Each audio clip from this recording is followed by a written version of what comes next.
துப்பாக்கிச் சூட்டு காயங்களுடன் முல்லேரியா வைத்தியசாலையில் அனுமதிக்கப்பட்டிருந்த முன்னாள் போலீஸ் மா அதிபர் சி.டி. விக்ரமரத்ன சிகிச்சை பலனின்றி உயிரிழந்துள்ளார். Blue Ocean Group of Companies இலங்கையின் வளர்ச்சியோடு உங்கள் வாழ்க்கையையும் உயர்த்துகிறோம். ஆரம்பகட்ட விசாரணைகளின் அடிப்படையில் அவர் தமக்கு தாமே துப்பாக்கியால் சுட்டு தற்கொலை செய்திருக்கலாம் என போலீசார் சந்தேகிக்கின்றனர். எனினும் சம்பவம் தொடர்பான மேலதிக விசாரணைகள் முன்னெடுக்கப்பட்டு வருகின்றன. சி.டி. விக்ரமரத்ன 1986 ஆண்டு உதவி பயிற்சி போலீஸ் அத்தியட்சகராக போலீஸ் சேவையில் இணைந்தார்.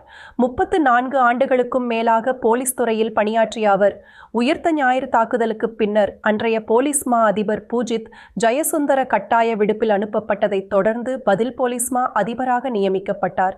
அதனைத் தொடர்ந்து 1 வருடமும் 7 மாதங்களும் அந்த பதவியில் பணியாற்றிய அவர் பின்னர் இலங்கையின் 35வது போலீஸ் மா அதிபராக பொறுப்பேற்றார்.